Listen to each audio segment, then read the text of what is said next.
Hai guys, balik lagi di DMP bersama Mimin yang kurang kerjaan hobinya cuma nonton dong hua. Gimana kabar kalian? Semoga selalu dalam keadaan baik-baik saja ya. Melanjutkan cerita The Shape of the Wind to Siam Era, yang mana sekarang sudah memasuki episode keempat. Gimana guys? Pasti penasaran kan sama kelanjutan ceritanya? Dimana di episode sebelumnya, Lancelot berhasil melarikan diri dari orang-orang yang mengejarnya, hingga ia bertemu kembali dengan si gendut Yosue yang membawa pemain kecapi di restoran sebelumnya. Dan tanpa sengaja ia juga bertemu dengan teman Liu Yidao yang juga menyangka dirinya adalah Liu Yidao yang menyamar. Nah, di episode sekarang pasti akan lebih menarik ya guys, karena tokoh-tokoh barunya juga sudah mulai bermunculan. Penasaran? Kuy langsung aja ke ceritanya. Lancelot dan sekelompok kawanannya yang lain tengah berjalan di kota. Nampak Lancelot agak sedikit tidak nyaman, sebab wajahnya kali ini menjadi incaran banyak orang karena ia disangka sebagai buronan Liu Yidao. Lancelot berusaha menutupi wajahnya dari keramaian orang-orang. Yosua yang melihat Lancelot bersikap seperti itu langsung mengatakan agar Lancelot tidak perlu khawatir sebab ia telah mencabut semua poster tentang dirinya. Maka dari itu, selama ia tidak bertemu dengan Clancy maka ia akan tetap aman. Lancelot nampak kesal dengan hal itu, karena bagaimanapun juga ya guys, ia sampai seperti itu karena ulah dari Yosue yang meneriakinya sebagai Liu Yidao. Lancelot menyusulnya untuk mencari kedai terdekat, namun Huasilan malah ingin kembali mengajak mereka makan di restoran yang menjadi awal masalah bagi Lancelot. Lancelot yang sudah merasa sangat kesal, semakin dibuat kesal olehnya. Terlebih lagi ia mengatakan Lancelot terlalu takut. Tidak terima dengan hal itu, akhirnya Lancelot pun terpaksa menyetujui usulan kembali ke restoran sebelumnya. Namun bukannya bergabung dengan mereka untuk makan, Huasilan malah semakin membuat Lancelot kesal dengan menyindir Lancelot. Ia mengatakan bahwa ia tidak bisa makan dengan monyet yang ribut. Ia pun memilih untuk makan di lantai 2. Sesaat setelah Lancelot berdiri dengan kesal, Huasilan melemparinya dengan koin untuk membayar harga makanan mereka, sembari menambahkannya dengan nada yang agak sombong bahwa pasti mereka tidak memiliki uang. Pria kecapi kemudian berusaha menenangkan Lancelot. Ia juga mengatakan sesuatu yang nampak aneh dari Huasilan, sebab kebanyakan orang Jiang Hu bersikap eksentrik. Bahkan Yosue menambahkan bahwa jika saja Lancelot yang mereka pikir itu adalah Liu Yidao yang tidak mengenal Huasilan. Ia beranggapan bahwa Huasilan adalah pedang elegan keluarga Hua. Lancelot nampak bertanya perihal pedang elegan itu. Yosue menjelaskan bahwa itu adalah sesuatu yang sedang naik daun dari keluarga Hua di 7 sakte besar. Pedang elegan Hua Peng Liu. Berdasarkan kabar yang beredar juga, Yosue mendengar bahwa kakaknya meninggal di tangan Liu, dan demi membalas dendamnya, sosok Hua Peng Liu berusaha keras menemui Liu Yidao. Lancelot kemudian langsung menyanggahnya, mengatakan bahwa Huasilan tidaklah sehebat itu. Akan tetapi, Yosue kembali mengatakan bahwa jika sampai Huasilan adalah Hua Peng Liu, maka dalam 10 tahun ini, ia adalah satu-satunya penyitas Liu, si ahli pedang, yang tentu akan membuat sebuah sensasi. Lancelot masih dengan rasa kesalnya, ia bahkan mengatakan bahwa orang itu pasti sangat arogan dengan gelarnya itu. Kembali ditimpali oleh pria kecapi, bahwa tentu saja seseorang yang dipanggil sebagai ahli pedang itu sangat arogan. Bahkan menurut berita yang ia dengar, sosok itu pernah ke pusat daratan kerajaan sebanyak 3 kali. Ratusan master menganggap enteng memenggal kepala musuh. Pedang dunia adalah sosok yang paling populer beberapa tahun terakhir. Lancelot nampak agak terkejut dengan apa yang dikatakan oleh pria kecapi itu. Namun, tiba-tiba saja Yosue menghentikan mereka dan melakukan sesuatu yang membuat mereka agak kebingungan. Yosue membawakan mangkok dan sendok. Kemudian dia berdiri di tengah-tengah restoran dan berkata bahwa mereka kekurangan uang dalam perjalanan. Dan ia akan membawa sebuah cerita yang mengesankan dengan harapan orang-orang yang merasa puas dengan ceritanya bisa memberikan apresiasi atas itu. Salah seorang yang nampaknya cukup kaya pun memberikan kesempatan untuk mendengarkan cerita yang ditawarkan oleh Yosue. Ia pun mengatakan bahwa ia akan membawakan sebuah sajak perpisahan. Yosue memulai ceritanya sembari mengetuk-ngetukkan sendok ke mangkuk yang ada di tangannya. Ia nampak menceritakan tentang Tang Selatan dengan istana teratai emas yang megah sekali. Namun, hanya melahirkan Ratuli dan hasilnya negara hancur dan keluarganya pun tewas. Sembari mengucapkan sajaknya, ia berjalan di sekeliling orang-orang itu melanjutkan ceritanya. Yosue mengatakan bahwa rumornya pemuda Li itu pemberani dan baik. Keheroikannya tidaklah lazim dan pedangnya hebat tiada tara. Terkenal di tepi sungai Qinghua, pemuda Li bahkan menang atas kura-kura hijau. Semua orang yang mendengar sajak cerita darinya kemudian tertawa dan merasa terkesan. Sesaat setelah minum arak, ia kemudian meneruskan ceritanya dengan lebih serius. Membicarakan tentang Liu, Yosue mengatakan bahwa ia berasal dari daratan sebuah negara kecil, pangeran pertama yang selatan dan terlahir sebagai jenius pedang. Lalu sosok Liu ini masuk ke dalam gerbang gua Bailu, mastermind bulan Sage.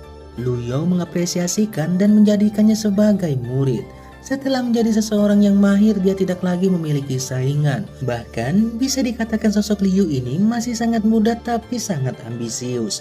Kemudian demi membuat nama putranya semakin tenar, Tuan Teng Selatan mencari mempelai untuk menikah dengan wanita yang terkenal paling cantik di Teng Selatan melalui sebuah pertandingan. Dan ternyata wanita itu adalah kekasih lama dari Liu. Liu tentu saja akan ikut dalam pertarungan itu. Banyak bangsawan juga yang mempertaruhkan harga diri untuk hal itu. Akan tetapi, siapa sangka pangeran ketiga dari ibu kota kerajaan pertama di daratan ikut juga dalam pertandingan itu. Dan hasilnya, pangeran itu pun ditendang keluar oleh Liu.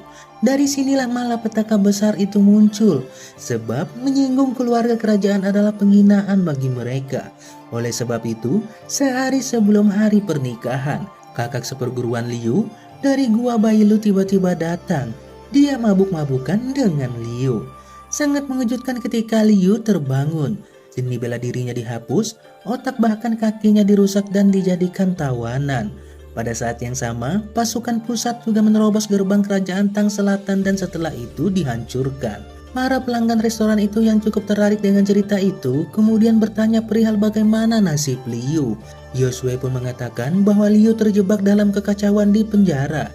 Bahkan pihak pusat juga memberikan anggur beracun agar dia mati. Lancelot kemudian bertanya perihal wanita cantik yang sebelumnya dikatakan sebagai kekasih dari Liu. Yosue menjawab bahwa untuk menyelamatkan Liu, ia bahkan menawarkan dirinya kepada pangeran ketiga pusat. Dia pun sampai masuk ke harem kerajaan orang lain. Lancelot dan pria kecapi kemudian menanggapi bahwa jika demikian, Liu pasti sangat menyesal, sementara keluarga kerajaan akan sangat diuntungkan. Akan tetapi Yosue mengatakan bahwa Liu tidak juga mati, tetapi dia pergi ke Jianghu. Ia juga berlatih lagu pedang King Lian leluhur dengan sempurna. Begitu ia keluar dari gunung, ia langsung membantai semua pusat ibu kota dan berniat membunuh pangeran ketiga. Namun ketika ia telah mengarahkan pedangnya, ia terhenti dengan kehadiran kesatria Pokyong untuk menyelamatkan pangeran ketiga. Dalam kondisi ini, melawan 4 orang yang terkenal cukup kuat di istana pusat itu, bahkan terkenal sebagai kelompok militer terkuat di dunia. Sosok Liu bahkan tidak gentar sedikit pun, ia malah menghadapi semuanya hingga kekacauan tercipta. Bahkan plakat di aula utama istana terpotong menjadi 2. Namun Liu berhasil mengalahkan mereka. Meskipun ia harus terluka, ia bahkan berusaha keras melarikan diri dari kepungan semuanya. Namun cerita Liu tidak berakhir di situ saja. Kembali pusat mengundang seluruh ahli di daratan dan menggabungkan 7 keluarga besar untuk mencegat Liu di sungai Qinghuai. Kemudian terjadilah pertarungan berdarah yang sangat menggemparkan, yang dimana sosok Liu berhasil mengalahkan 3.000 lebih ahli yang dipimpin oleh 7 sakte. Bahkan betapa mengerikan peristiwa itu, pada bulan ketiga air sungai itu berubah menjadi merah. Semua orang kemudian kembali mengeluarkan pendapat dan pertanyaan. Yosue kembali melanjutkan, ia mengatakan bahwa Tuan Li mendapatkan luka yang sangat parah. Pihak pusat sudah memperkirakan bahwa jika ia tidak mati, maka perlu bertahun-tahun untuk hibernasi dan pulih. Namun siapa sangka, ketika orang-orang menyangka demikian, sosok Liu menerobos pertahanan kota. Semua orang yang pernah melihatnya nampak ketakutan. Mereka bahkan menggambarkan sosoknya sebagai seseorang yang tanpa batasan. Sesaat setelah orang mulai menerka-nerka apa yang terjadi selanjutnya, Yosue mengatakan bahwa Liu berdamai dengan pihak pusat. Orang-orang di restoran nampak terkejut dan bertanya-tanya apa alasannya. Berdasarkan apa yang didengar oleh Yosue yang mengatakan bahwa kemungkinan bahwa jika bukan karena melindungi keluarga Tang Selatan yang masih tersisa, ada juga yang bilang ia mengupayakan agar guru kekaisaran tidak pindah ke Manchuria, hingga ia terpaksa harus berdamai dengan mereka. Nampak Lancelot sangat terkagum dengan sosok Lee tersebut. Ia bahkan sampai berandai-andai dirinya bisa menjadi sekuat itu. Sementara itu Yosue kembali mengakhiri ceritanya dan orang-orang memberikan imbalan atas itu. Lancelot kemudian bertanya mengapa pria kecapi tidak mencoba hal yang sama dan mendapatkan uang. Namun ia menjawab bahwa ia tidak berani dengan hal seberbahaya itu. Tidak semua pendongeng yang menceritakan kisah itu berakhir dengan baik. Sebab ada beberapa orang yang masih merasa marah dengan hak itu. Bahkan mereka membenci sosok Liu akibat dari pertempuran berdarah itu. Sesuatu setelah pria kecapi menyelesaikan kalimatnya, tiba-tiba terdengar suara pecahan. Itu dari Yosue yang tengah terduduk di hadapan para prajurit Clancy. Mereka mengatakan bahwa jika tidak ada yang boleh mengucapkan nama kriminal Liu, jika ada maka orang itu harus dihukum di tempat. Salah seorang pelanggan tidak terima dan langsung berdiri sembari menghentakkan tangannya di atas meja. Ia berteriak kepada para prajurit itu. Bahkan kota Senla adalah kota yang bebas, lalu bagaimana bisa peraturan Clancy bisa diberlakukan begitu saja di sana? Lancelot langsung nampak khawatir karena bagaimanapun juga wajahnya mirip dengan sosok Liu yang mereka cari. Ia punya tidak tahu apa-apa kemudian bertanya kepada pria kecapi apa yang terjadi. Ia pun menjawab bahwa kepala keluarga Si Long adalah komandan pasukan pertama pusat ketika Liu menerobos ke kota kekaisaran dan pedangnya menghancurkan setengah punggung Si Chong hingga ia menjadi setengah lumpuh. Orang-orang di restoran segera berlarian untuk menyelamatkan diri mereka ketika salah seorang prajurit mulai menebaskan pedangnya. Prajurit itu terus mencoba menghabisi Yosue, namun Yosue malah berlari ke arah Lancelot dan kembali membuatnya dalam masalah. Hanya saja untungnya dia tidak menyebut Lancelot sebagai Liu Yidao lagi. Lancelot pun akhirnya terpaksa harus terlibat pertempuran dengan para prajurit itu. Suara gesekan pedang bahkan lemparan sebuah kendi tepat mengenai prajurit itu. Lancelot pun bahkan menggunakan tenaga dalamnya hingga membuat para prajurit itu lari kocar-kacir.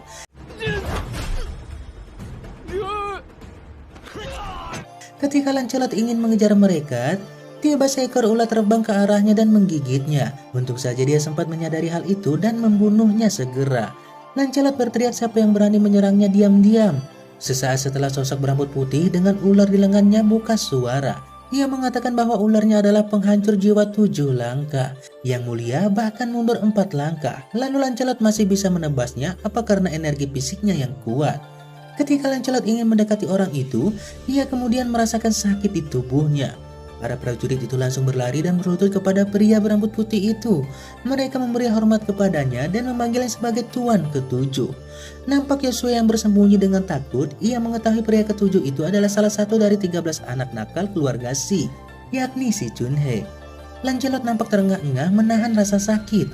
Namun ia masih mencoba bertahan dan ingin mencincang ular-ular itu. Ia pun berlari ke arah Si Chunhye, akan tetapi ketika ia ingin kembali menyerang Chunhye, anak ke-9 datang dan menahan lengannya. Pertempuran antara Lancelot dan anak ke-9 itu pun tidak bisa dihindari. Nampak Lancelot yang tengah terlempar ke dinding oleh anak ke-9 itu, kekuatannya sudah mulai melemah, apalagi ditambah dengan racun ular itu. Lancelot mencoba meraih pedangnya dan berhasil menyerang anak ke-9 hingga memicu gesekan yang luar biasa. Akan tetapi belum juga selesai, pedangnya kembali terlempar dan Lancelot segera dicekik oleh anak ke-9. Si Chunhye tersenyum jahat. Ia kemudian mendekatkan ularnya ke arah Lancelot. Lancelot berusaha melepaskan diri namun gagal. Cekikan di lehernya terlalu kuat. Kemudian Shin memperlihatkan bagaimana sosok Hua Xilan terlihat sangat santai dan seolah-olah tidak berniat sedikit pun untuk menolong Lancelot. Tiba-tiba ia sadari Gengoro tengah berada di belakangnya. Di sana ia mengetahui bahwa Gengoro bukanlah orang biasa, sebab Hua Xilan bahkan tidak menyadari kehadirannya. Gengoro nampak menyindir Hua Xilan yang katanya mengaku sebagai teman dari Lancelot. Ia menganggap ia sebagai Liu Yidao itu, tapi malah minum dengan santainya. Gengoro nampak menemukan kelemahan dari Hua Xilan. Ia mengungkapkan kecurigaannya tentang status Hua Xilan. Hingga pada akhirnya Hua Xilan terpaksa harus menolong Lancelot. Dalam posisi masih tercekik, Hua Xilan melompat ke arah mereka dan seketika Shin Chunhye melepas ular ke arah Hua Xilan. Akan tetapi, ular itu langsung ditebas oleh pedang dengan kekuatan dalamnya. Seketika Lancelot terlepas dari cengkraman anak ke-9 itu dan Clancy. Semua mundur beberapa langkah. Bahkan seseorang prajurit yang dijadikan tameng oleh Shin Chun-hee langsung jatuh. Nampak tatapan aneh dari Gengoro dan juga Hwasilan. Sebuah kesepakatan nampaknya terjadi di antara keduanya. Kemudian setelah itu, film pun bersambung. Oke guys, gimana episode kali ini? Mimin tunggu tanggapan kalian di kolom komentar. Mimin pamit undur diri dulu dan bye-bye.